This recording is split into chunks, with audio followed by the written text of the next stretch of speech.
Hello students, today we will discuss topic biofertilizer. This topic very important for any competitive exam and your exams. Biofertilizer मतलब जैव उर्वरक के विषय में आज चर्चा करेंगे हम लोग। जैव उर्वरक क्या है? अभी तक हमने ऑर्गेनिक मैन्योर के विषय में चर्चा की थी क्लियर बात पिछली क्लास में। तो बायोफर्टिलाइजर आज are living micro organism which help in increasing the availability of essential nutrient to plants। मतलब कि जैव उर्वरक जीवित सूक्ष्म जीव होते हैं जो पौधों को आवश्यक पोषक तत्व उपलब्ध कराने में सहायता करते हैं। Increasing the availability of essential nutrient to plants living microorganism clear बात। they play an important role in sustainable agriculture by improving soil fertility and reducing dependence on chemical fertilizers। ये मिट्टी की उर्वरता सुधार कर रासायनिक उर्वरकों पर निर्भरता घटाकर टिकाऊ कृषि में महत्वपूर्ण भूमिका निभाते हैं। क्लियर बात। और समझने का प्रयास करते हैं हम लोग। Biofertilizer do not supply nutrient directly, they make nutrients available through biological processes. जैव उर्वरक सीधे पोषक तत्व नहीं होते हैं बल्कि जैविक प्रक्रियाओं द्वारा उन्हें उपलब्ध कराते हैं।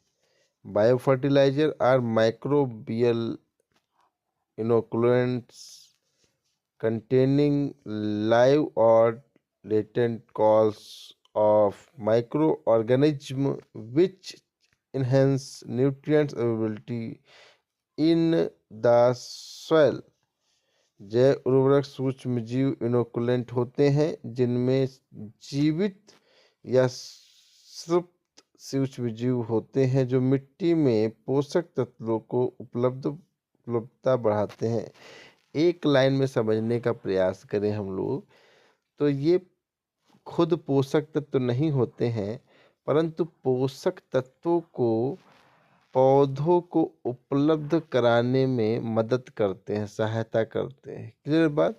पोषक तत्वों को उपलब्ध कराने में मदद करते हैं। क्लियर बात, समझ गए मेरी बात। ऐसे सूक्ष्म जीव, ऐसे जैव उर्वरक जो कि पोषक तत्वों को पौधों को प्राप्त कराने में मदद करते हैं उन्हें जैव उर्वरक कहते हैं। समझे कि नहीं? मतलब कुछ जैव उर्वरक ऐसे हैं जो मिट्टी में पोषक तत्व उपलब्ध हैं परंतु पौधा ले रहा है लेकिन बहुत ही स्लोली ले रहा है या ले नहीं पा रहा है। तो हमारे वायुमंडल में भी पोषक तत्व उपलब्ध है लेकिन पौधा ले नहीं पा रहा है तो हम क्या करते हैं? जैव उर्वरक का प्रयोग करते हैं। वो जैव उर्वरक क्या करते हैं? उन पोषक तत्वों को पौधों को प्राप्त कराने में मदद करते हैं। क्लियर बात। जैव उर्वरकों का महत्व क्या है हम समझ लेते हैं इस बार। Importance of biofertiliser. Biofertiliser improve soil health, enhance nutrient cycle and promote eco friendly agriculture. जैव उर्वरक मिट्टी के स्वास्थ्य में सुधार करते हैं, पोषक तत्व को बढ़ावा देते हैं और पर्यावरण अनुकूल कृषि को प्रोत्साहित करते हैं। क्लियर बात। They reduce environmental pollution caused by excessive use of chemical fertilizer. ये रासायनिक उर्वरकों के अत्यधिक प्रयोगों से होने वाले पर्यावरण प्रदूषण को कम करते हैं। क्लियर बात। ये हमारे क्या थे? महत्व थे। लेकिन और भी महत्वपूर्ण कुछ महत्व हैं जो कि अगर लॉन्ग क्वेश्चन में आएगा तो आपको लिखना पड़ेगा। क्लियर बात। जैव उर्वरक के महत्व हेडिंग वाइज लिख लेंगे हम लोग। Biofertilizer are living micro organism that help plant to use nutrient already present in the soil. जैव उर्वरक जीवित सूक्ष्म जीव होते हैं जो मिट्टी में मौजूद पोषक तत्वों को पौधों के लिए उपयोगी बनाते हैं। ये खुद खाद नहीं होते हैं बल्कि खाद को काम करने लायक बनाते हैं। बात समझे कि नहीं?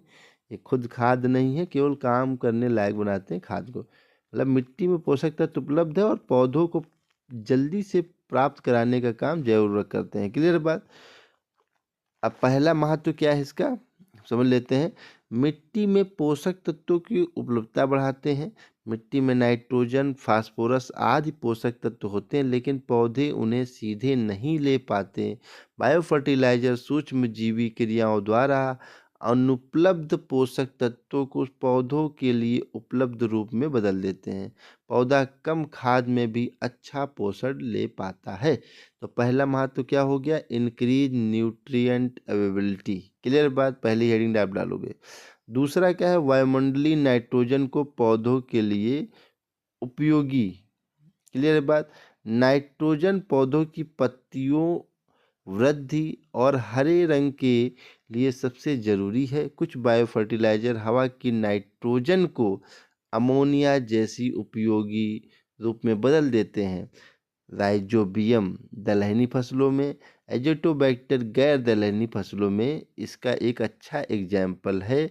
बिना ज़्यादा यूरिया डाले पौधों को नाइट्रोजन मिल जाती है। अगर दलहनी फसलों में की जड़ों में देखा जाए तो राइजोबियम नाम जीवाणु पाए जाते हैं, और राइजोबियम एक कल्चर आता है जो कि दलहनी फसलों की बुआई के समय उससे उपचारित कर दिया जाए तो क्या होता है, वायुमंडलीय नाइट्रोजन का यह जीवाणु, क्योंकि जीवाणु है ये, लेकिन इनकी संख्या में वृद्धि करने के लिए और अधिक मात्रा में नाइट्रोजन स्थिरीकरण करने के लिए हमने क्या किया, एक जैव उर्वरक का प्रयोग कर लिया, जिससे आपके यहाँ पर अधिक से अधिक नाइट्रोजन का स्थिरीकरण हो जाएगा। क्लियर है बात? राइजोबियम नाम का जीवाणु एक होता है, एजोटोबैक्टर नाम का जीवाणु होता है अदलहनी फसलों में, यह एक कल्चर भी है। क्लियर है बात, एजोटोबैक्टर। अब अगला क्या है, फास्फोरस की कमी को दूर करते हैं। तीसरा पॉइंट, पहला नाइट्रोजन का स्थिति, पहला था जो है पोषक तत्वों की उपलब्धता कराना, मतलब कि मिट्टी में पोषक तत्वों की उपलब्धता करा बढ़ाते हैं। वायुमंडल में नाइट्रोजन को पौधे के लिए उपयोगी बनाते हैं। तीसरा, फास्फोरस की कमी को दूर करते हैं। फास्फोरस मिट्टी में होता है लेकिन ज़्यादातर बंधा हुआ रहता है।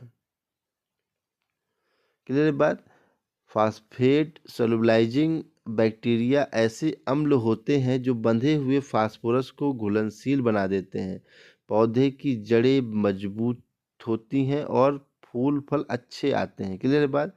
अगर हम क्या करेंगे, पीएसबी फास्फेट सोल्यूबलाइजिंग बैक्टीरिया प्रयोग करते हैं तो आपकी जड़ें मजबूत हो जाती हैं, फूल फल अच्छे आते हैं। क्लियर बात? अगला है, मिट्टी को जिंदा बनाते हैं। इम्पॉर्टेंट पढ़ रहे हैं, महत्व पढ़ रहे हैं हम जैव उर्वरक के, bio fertilizer. Improve soil microbial activity, मरी हुई मिट्टी में फसल अच्छी नहीं बनती। बायो फर्टिलाइजर अच्छे सूक्ष्म जीव बढ़ाते हैं, पोषक तत्व चक्र को तेज करते हैं, मिट्टी ज़्यादा उपजाऊ और सक्रिय बनती है। क्लियर है बात, इसके प्रयोग से। अगला है, इम्प्रूव सॉयल हेल्थ, मिट्टी का स्वास्थ्य लंबे समय तक बना रखते हैं। बार बार रासायनिक खाद डालने से मिट्टी कमज़ोर हो जाती है। बायो फर्टिलाइजर जैविक क्रियाओं को बढ़ाते हैं, मिट्टी की प्राकृतिक शक्ति बनाए रखते हैं, लंबे समय तक खेती संभव होती है। क्लियर बात? अगला है, रासायनिक उर्वरकों पर निर्भरता कम करते हैं। Reduce chemical fertility use. Clear है बात? रासायनिक खाद महंगी होती है, नुकसान भी करती है। बायो फर्टिलाइजर पोषक तत्वों का सही उपयोग करवाते हैं, इसलिए कम रासायनिक खाद में भी अच्छी फसल उत्पादित हो जाती है। अगला है, इको फ्रेंडली, पर्यावरण के लिए सुरक्षित होते हैं।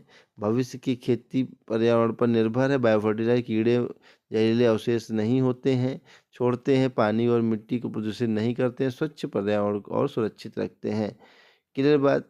अगला महत्व है, जड़ विकास और फसल की उपज। Improve root growth and yield, अच्छी जड़ विकास अच्छी फसल, अच्छी जड़ होगी तो अच्छी फसल होगी। कुछ बायो फर्टिलाइजर जड़ वृद्धि बढ़ाने वाले पदार्थ होते हैं, जिससे पौधा ज़्यादा पोषक तत्व खींचता है, उपज गुणवत्ता बढ़ती है। अगला है, इकोनॉमिकल फार्मर्स, किसानों के लिए सस्ते और लाभदायक होते हैं, खेती की लागत बढ़ बायो फर्टिलाइजर कम लागत में कम मात्रा में लगते हैं, बार बार महंगी खाद की जरूरत नहीं पड़ती है।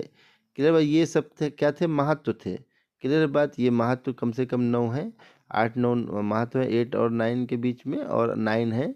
इनको आप हेडिंग वाइज याद कर लेंगे, हेडिंग के बाद उसको डिस्क्राइब कर लेंगे बाद में। क्लियर है बात। अगला क्या है आपका, अगला है classification of bio fertilizer. Bio fertilizer का वर्गीकरण। Bio fertiliser are classified based on the type of nutrients they make available. जरूरत वर्गीकरण इस आधार पर किया जाता है कि किस प्रकार के पोषक तत्व उपलब्ध कराते हैं। नाइट्रोजन फिक्सिंग बायो फर्टिलाइजर, मतलब किस प्रकार के न्यूट्रिएंट उपलब्ध करा सकते हैं। नाइट्रोजन स्थिरीकरण करने वाले जैव उर्वरक जिसको बोला गया है। These bio fertilizer convert atmospheric nitrogen into a form usable by plants. ये जैव उर्वरक वायुमंडलीय नाइट्रोजन को पौधे के लिए उपयोगी रूप में परिवर्तित करते हैं, जैसे rhizobium forms a symbiotic association with the leguminous crops and fix nitrogen in roots nodules. Rhizobium दलहनी फसलों के साथ सहजीवी संबंध बनाकर जड़ों की ग्रंथियों में नाइट्रोजन स्थित करता है। It is crop specific and highly efficient. यह फसल विशेष होता है या अत्यंत लाभ प्रभावी है। दूसरा है Azotobacter A free living nitrogen fixing bacterium used of non legume crop. पहला वाला लेग्यूम क्रॉप में था, दलहनी फसलों में, ये नॉन लेग्यूम। एजोटोबैक्टर स्वतंत्र रूप से रहने वाला नाइट्रोजन स्थिरीकरण जीवाणु है जो गैर दलहनी फसलों के लिए। अगला है Azospirillum is mainly associated with the serial and grasses. Azospirillum मुख्यतः अनाज और घास वाली फसलों में उपयोगी है। क्लियर बात। दूसरा, पहले ये हो गए नाइट्रोजन फिक्सिंग के वाले 3 बिंदु, एजोटोबैक्टर, राइजोबियम और एजोस्पिरिलम, है ना। एजोटोबैक्टर जो है अदलहनी फसलों में, राइजोबियम दलहनी फसलों में, एजोस्पिरिलम सीरियल क्रॉप्स में, अनाज वाली फसलों में। क्लियर बात, नाइट्रोजन फिक्सेशन करता है। दूसरा बिंदु phosphorus solubilising bio fertiliser PSB. Phosphorus घुलनशील जैव उर्वरक। Phosphorus solubilising bacteria convert insoluble forms of phosphorus present in soil into soluble forms। PSB मिट्टी में उपस्थित अघुलनशील फास्फोरस को घुलनशील में बदल देती है। Common example include bacillus and Pseudomonas. इसके सामान्य उदाहरण बैसिलस और स्यूडोमोनास है। क्लियर बाय, बैसिलस और स्यूडोमोनास जो कि अघुलनशील फास्फोरस को घुलनशील फास्फोरस में बदलती है, जिससे पौधा प्राप्त कर पाता है। बैसिलस एंड स्यूडोमोनास याद रखेंगे। नाइट्रोजन के लिए राइजोबियम, एजोटोबैक्टर, एजोस्पिरिलम ना, और इसके लिए आपका क्या है, बैसिलस एंड स्यूडोमोनास। क्लियर बात। अगला है ब्लू ग्रीन एल्गी, नील हरी शैवाल। Blue green algae fix atmospheric nitrogen in flooded rice field. नील हरी शैवाल धान के खेत में अबैंडोन नाइट्रोजन को स्थिर करता है। धान के खेत में ब्लू ग्रीन एल्गी किसमें, धान की फसल में। याद रखेंगे। They are specially useful for paddy cultivation. ये विशिष्ट रूप धान की खेती प्रयोग किया जाता है। अगला है azolla is an aquatic fern having symbiotic association with the Anabaena. Azolla एक जलीय फर्न है जिसका सहजीवी संबंध एनाबिना से है। It is widely use in rice field as bio fertilizer. मतलब ये भी जो है धान की फसल में, ब्लू ग्रीन एल्गी और एजोला धान की फसल में प्रयोग किया, इसे धान के खेतों में जैव रूप में प्रयोग किया जाता है। अगला है mycorrhiza is a symbiotic association between fungi and plant root. कवक और पौधों की जड़ों के बीच सहजीवी संबंध है। It enhances absorption of phosphorus water and micronutrients. या फास्फोरस जल व सूक्ष्म जीव तत्वों को अवशोषण करता है। क्लियर बात। अगला क्या है, ये सब थे क्या थे आपके, जो किस प्रकार से क्लासिफाइड किया जा सकता है, आप क्लासिफाइड कर रहे थे। अगला है method of application of bio fertilizer. कैसे हम प्रयोग करेंगे बायो फर्टिलाइजर का, तो सीड ट्रीटमेंट के द्वारा प्रयोग कर सकते हैं। First is seed treatment treated with biofertilizer culture before sowing. Sowing के पहले हम बीजों को क्या करते हैं, उपचारित कर लेते हैं। क्लियर बात। जैव उर्वरक से। दूसरा है सॉइल एप्लीकेशन, मिट्टी में प्रयोग कर लेते हैं। Bio fertilizer mixed with compost और FYM अप्लाइड ऑफ सॉइल। जैव उर्वरक को कंपोस्ट और गोबर की खाद के साथ मिलाकर भी प्रयोग कर सकते हैं। बॉय से क्लियर बात। गोबर की खाद व कंपोस्ट के साथ मिलाकर भी हम इसका प्रयोग कर सकते हैं। अगला है between difference between organic manures and biofertilizer. जैविक खाद और जैव उर्वरक में अंतर क्या है। Organic manure supply nutrient directly where us biofertilizer make nutrients available biologically. जैविक खाद सीधे पोषक तत्व देती है, जबकि जैव उर्वरक जैविक रूप से पोषक तत्व उपलब्ध कराते हैं। कुछ डिफरेंस है जो कि इम्पोर्टेंस है, पूछा जाता है। बेसिस क्या रहेगा, हम जैसे बताते हैं अंतर लिखने का तरीका आपको। पहले बेसिस या क्वालिटीज या कैरेक्टर लिख देते हैं एक तरफ, दूसरी तरफ जिसमें अंतर बताना है ऑर्गेनिक मैन्योर और बायो फर्टिलाइजर। क्लियर है बात। नेचर कैसा है इसका। Organic manures are non living organic materials. जैविक खाद निर्जीव जैविक पदार्थ होते हैं। Bio fertiliser are living micro organism. जैव उर्वरक जीवित सूक्ष्म जीव होते हैं। क्लियर बात। सूक्ष्म जीव होते हैं, हम इस बात को बता चुके हैं आपसे। क्लियर बात। अगला है स्रोत prepare from plant and animal reduces. पौधे के व पशुओं के अवशेषों से बनता है। Prepare for beneficial microbes. Bacteria and fungi या एल्गी लाभकारी जीवाणु व कवक व शैवाल से बनते हैं ये। तीसरा है आपका अंतर न्यूट्रिएंट सप्लाई। पोषक तत्व supply nutrient directly to soil. पोषक तत्व सीधे देती है। Do not supply nutrient directly make them available. पौधे पोषक तत्व की उपलब्धता बढ़ाते हैं, केवल पोषक तत्व उपलब्धता बढ़ाते हैं, मदद करते हैं। क्लियर है बात। अगला है मोड ऑफ एक्शन, कार्यविधि क्या है इसकी। तो slow release of nutrients by decomposition. अपघटन से धीरे धीरे पोषण देती है।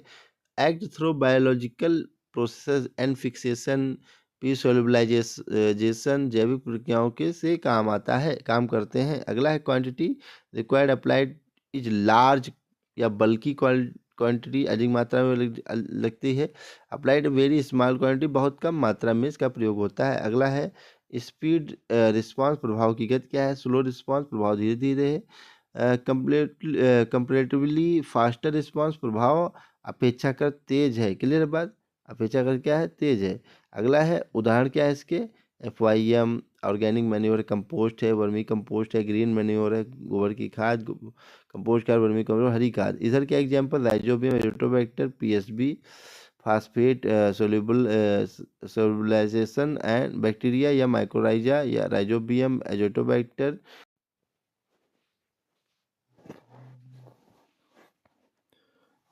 अगला क्या है, प्रिपरेशन ऑफ बायो फर्टिलाइजर। जैव उर्वरक की तैयारी कैसे हैं, कैसे बनाते हैं, उसके विषय में चर्चा करेंगे हम लोग। Bio fertilizer prepared by mass multiplication beneficial micro organism under control condition and mixing them with suitable carrier material. कुछ मटेरियल्स होता है जैव उर्वरक लाभकारी सूक्ष्म जीवों को नियंत्रित परिस्थितियों में बड़े पैमाने पर बढ़ाकर, सूक्ष्म जीवों को नियंत्रित परिस्थितियों में बड़े पैमाने पर बढ़ाकर उन्हें उपयुक्त कैरियर पदार्थ के साथ मिलाकर तैयार किया जाता है। क्लियर बात। कुछ कैरियर पदार्थ होते हैं जिसके साथ इसको मिला के तैयार किया जाता है। Bio fertilizer preparation is a biological process not a chemical process. ये मतलब एक प्रकार से जैविक प्रक्रिया है और ना ही रासायनिक प्रक्रिया है। रासायनिक प्रक्रिया नहीं है, जैविक प्रक्रिया। क्लियर है बात। Step wise method of preparation of bio fertilizer. जैविक बनाने की क्रमबद्ध विधि देख लेते हैं। पहला, selection of efficient micro organism. उपयुक्त सूक्ष्म जीव का चयन। Efficient pure and crop specific strains of micro organism are selected. प्रभावी शुद्ध एवं फसल विशेष सूक्ष्म जीव प्रजातियों का चयन किया जाता है। एग्जाम्पल के तौर पर राइजोबियम का प्रयोग किया लेगुमिनस क्रॉप्स के लिए, एजोटोबैक्टर का नॉन लेगुमिनस क्रॉप्स के लिए एंड PSB का फास्फोरस एबिलिटी के लिए। क्लियर बात।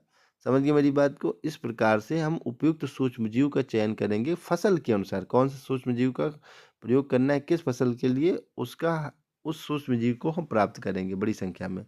उसके बाद क्या करेंगे, दूसरे बिंदु में प्रिपरेशन न्यूट्रिएंट मीडियम पोषक माध्यम की तैयारी करेंगे। Nutrient medium prepared provide food and energy for growth of micro organism. सूक्ष्म जीव की वृद्धि एवं हेतु उन्हें भोजन और ऊर्जा देने के लिए पोषक माध्यम का प्रयोग करेंगे, पोषक माध्यम तैयार करेंगे। क्लियर है बात? मतलब जिससे जो है हमारा सूक्ष्म जीव क्या रहे, वृद्धि करे। हमने सूक्ष्म जीव ले लिए, पहली बार में हमने सिलेक्शन किया, सूक्ष्म जीव प्राप्त कर लिए। अब उनकी वृद्धि के लिए, उनके भोजन और ऊर्जा देने के लिए माध्यम तैयार करेंगे। तो कॉमन कंपोनेंट्स यूज क्या किया जाता है? शुगर या मोलासेस एनर्जी सोर्स है, उनको एनर्जी देता है। ईस्ट एक्सट्रैक्ट ग्रोथ फैक्टर है, मतलब चीनी व सीरा जिसको बोल सकते हैं। मोलासेस मतलब सीरा ऊर्जा देता है उनको, सूक्ष्म जीवों को। और ईस्ट एक्सट्रैक्ट जो होता है वृद्धि में मदद करता है, इसका हम प्रयोग करते हैं। क्लियर बात? The medium is sterilize to remove unwanted microbes. पोषक माध्यम ऐसा हम तैयार करते हैं, या ऐसे पोषक माध्यम जो निर्जीवाणु किया जाता है, पहले निर्जीवाणु कर लेते हैं, या अवांछित जीवाणु को। निर्जीवाणु का मतलब जो अवांछित जीवाणु हैं उनको नष्ट कर देना। क्लियर है बात? इस चरण में सूक्ष्म जीवों को बढ़ने के लिए अनुकूल वातावरण दिया जाता है। दूसरे स्टेप में, पहले में हमने सिलेक्शन किया माइक्रो ऑर्गेनिज्म का, फिर दूसरे में हमने पोषक माध्यम की तैयारी की। किसमें? पोषक प्रिपरेशन ऑफ न्यूट्रिएंट मीडियम, जिसमें पोषक माध्यम मतलब न्यूट्रिएंट सूक्ष्म जीव रहेंगे, जिसमें सूक्ष्म जीव की वृद्धि होगी। तीसरा क्या है? मास मल्टीप्लिकेशन ऑफ माइक्रो, सूक्ष्म जीवों का बड़े पैमाने पर संवर्धन। Selected micro organism are included into the nutrients medium and allowed multiply under controlled temperature and aeration. चयनित सूक्ष्म जीवों को पोषक माध्यम में डालकर नियंत्रित तापमान और वायु की उपस्थिति में बढ़ाया जाता है। यहाँ पर हम एक निश्चित तापमान और वायु की उपस्थिति में सूक्ष्म जीवों की संख्या को बढ़ाने का काम करते हैं। क्लियर? इस तरह सूक्ष्म जीवों की संख्या बढ़ाई जाती है। कैसे बढ़ाया जाए? पोषक तत्वों के जो है पोषक माध्यम में डालकर नियंत्रित तापमान और वायु की उपस्थिति में उनकी संख्या बढ़ाई जाती है। अगला क्या है? पहले हमने सेलेक्ट किया, दूसरे में उनके लिए माध्यम दिया, तीसरे में उनकी संख्या बढ़ाने का काम कर रहे हैं। चौथा क्या है? कैरियर पदार्थ की तैयारी। कैरियर मटेरियल है solid substance that supports protects and carries micro organ. Carrier पदार्थ वह ठोस सामग्री है जो सूक्ष्म जीवों को सहारा देती है, सुरक्षित रखती है और खेत तक पहुंचाती है। मतलब सूक्ष्म जीव जिसमें मिलाकर प्रयोग किए जाते हैं उसे हम कह सकते हैं आप कैरियर पदार्थ बोल सकते हैं। कॉमन कैरियर मटेरियल कौन से हैं? पीट है, लिग्नाइट है एंड चारकोल है, मतलब कि या और चौथा क्या है? फॉर्म यार्ड मैन्यू FYM है। पीट मतलब पौधे की निचली पत्तियों से जो है नीचे जड़ों के पास से जो कार्बनिक जो उनके जो है अवशेष होते हैं उसका प्रयोग किया। लिग्नाइट उनके पौधे की जड़ों के नीचे जो काफ़ी पुराना सड़ा हुआ पदार्थ होता है उसका प्रयोग कर। चारकोल मतलब जला के जो राख तैयार की जाती है, जला के जो है पौधों को जलाकर जो राख तैयार की, लकड़ियों को जलाया जाता है, उसकी जो राख होती है उसमें मिला के सूक्ष्म जीवों का प्रयोग किया जाता है। FYM गोबर की खाद, आप जानते हैं इस बात को, है ना। Carrier material is powdered sterilize and dried. Carrier पदार्थ को पीस कर निर्जीवाण करके सुखाया जाता है। इसमें से भी जीवाणुओं को, अन्य जीवाणुओं को नष्ट कर दिया जाता है जो हानिकारक होंगे, जो हम चाहेंगे उनको इसमें मिलाया जाएगा। क्लियर बात? पीट का मतलब समझ गया, लिग्नाइट का मतलब, चारकोल का मतलब समझ गया। मतलब जो है आपका जो पौधे के अवशेष होते हैं जो मिट्टी में सड़ जाते हैं, है ना, उनमें उनको ही पीट कहते हैं एक प्रकार से। लिग्नाइट भी उसी का एक भाग है, पत्तियों का, पौधों का, जड़ों के पास में पाया जाता है जो सड़ा गला होता है। और चारकोल क्या है? चारकोल का मतलब जो लकड़ियाँ होती हैं उनको जला के जो प्राप्त किया जाता है, राख वगैरह जिसको बोल सकते हो आप। FYM हम जानते हैं गोबर की खाद, इसमें जो हम क्या करेंगे? मिलाएंगे। चौथा पॉइंट ये, पहला हमने सेलेक्ट किया कौन सा माइक्रो ऑर्गेनिज्म प्रयोग करेंगे, दूसरे में हमने उनके लिए एक माध्यम तैयार किया जिससे उनकी संख्या में वृद्धि हो पाए, तीसरे में हमने उनकी संख्या में वृद्धि कराई, और चौथे में उनके जिसमें मिला के खेत में प्रयोग करना उसके लिए हमने कैरियर पदार्थ का प्रयोग किया। जीवाणु रहित की बात करेंगे। क्लियर है बात? जीवाणु रहित इसलिए करें, निर्जीवाणुकरण इसलिए किया जाता है क्योंकि उस हानिकारक जीवाणु नष्ट हो जाए। अगला क्या है? Mixing of culture and carrier material. फिर हम क्या करेंगे? जो माध्यम ने तैयार किया था, कल्चर तैयार किया गया था, और जो कैरियर हमारे तैयार किया उनको आपस में मिला देंगे। The microbial culture of thoroughly mixed and sterilised carrier material तैयार सूक्ष्मजीवी कल्चर को निर्जीवाल कैरियर पदार्थ के साथ अच्छी तरह मिला दिया जाता है। इससे सूक्ष्मजीव कैरियर से चिपक जाते हैं और लंबे सख्त समय तक जीवित रहते हैं। क्लियर बात, इसमें मिला देना है। फिर उसके बाद क्यूरिंग या मैटुरेशन मतलब परिपक्वता। The mixture is kept for some time, allow proper attachment and stabilization and micro organism. मिश्रण को कुछ समय तक रखा जाता है ताकि सूक्ष्म जीव कैरियर्स के साथ अच्छी तरह चिपक जाएं। फिर मिश्रण को सही तरीके से एक समय के लिए रख देते हैं जिससे वो आपस में चिपक जाए। अगला क्या है, पैकिंग। जब चिपक जाएंगे उसके बाद क्या करेंगे, पैकिंग करेंगे। The prepare bio fertilizer is packed in polythene bags with the proper labelling. तैयार सच जैव उर्वरक को पॉलीथीन में थैलों में भरकर सही लेबल लगाकर रख लेते हैं। Label include name of fertilizer, bio fertilizer का नाम रखते हैं। क्रॉप सुटेबिलिटी किस क्रॉप के लिए है, डेट कब बनाया गया है, एक्सपायरी कब है, स्टोरेज एंड डिस्ट्रीब्यूशन। अगला क्या है, अगला 8 नंबर है storage and distribution. 8 number point, 7 number packing था, last is 8 number storage and distribution, भंडारण वितरण। Bio fertiliser are stored and cool and dry places away from sunlight. जैव उर्वरक को ठंडी, सूखी व धूप से दूर जगह पर संग्रहित किया। अधिक गर्मी से सूक्ष्मजीव मर जाएंगे। क्लियर है बात। ये 8 पॉइंट हैं आपके, जो कैसे बनता है आपका क्या, जैव उर्वरक। पहला था सूक्ष्मजीव का चयन किया, दूसरा हमने क्या किया, पोषक माध्यम तैयार किया जिसमें सूक्ष्मजीव रहेंगे, तीसरा हमने क्या किया, सूक्ष्मजीवों की संख्या में वृद्धि करने का काम किया तापमान और वायु की उपस्थिति में, मतलब संतुलित करके नियंत्रित। फिर चौथे में क्या किया हमने, कैरियर पदार्थ की तैयारी जिसमें सूक्ष्मजीव मिलाया के हम जो है खेत में डालेंगे, या खेत में डालेंगे या जो है हम क्या करेंगे, सीड का ट्रीटमेंट करेंगे। दो ही प्रकार हैं जैव उर्वरक का प्रयोग करने के, सबसे ज़्यादा प्रयोग किया जाता है ट्रीटमेंट में ना। अगला क्या है, कल्चर को तैयार के साथ मिलाएंगे, कल्चर को कैरियर के साथ मिलाएंगे। फिर जो कैरियर बनाया है हमने, जो कल्चर बना है वो उसको उसके साथ मिलाएंगे। उसके बाद परिपक्वता लाएंगे, उसमें मिश्रण को कुछ समय तक रख देंगे जिससे वो सूक्ष्मजीव के साथ अच्छी तरह जुड़ जाए, और उसके बाद उसका पैकिंग कर देंगे। और पैकिंग में लिखेंगे क्या, लेबल इंक्लूड करेंगे, बायो फर्टिलाइजर का नाम लिखेंगे, क्रॉप सर्टिफिकेट किस फसल के लिए है, कब की डेट है, कब की एक्सपायर है। फिर उसके बाद उसका भंडारण करेंगे। अधिक गर्मी में सूक्ष्मजीव मर जाते हैं। इतनी बात समझ गए। ये हमारा जो है बायो फर्टिलाइजर टॉपिक लगभग कंप्लीट हो गया है। बाकी कुछ होगा तो हम चर्चा कर लेंगे, और भी अगर क्वेश्चंस आपके दिमाग में बनते हैं उस पे आप हमसे चर्चा कर सकते हो। क्लियर है बात। चलिए, थैंक यू क्लास।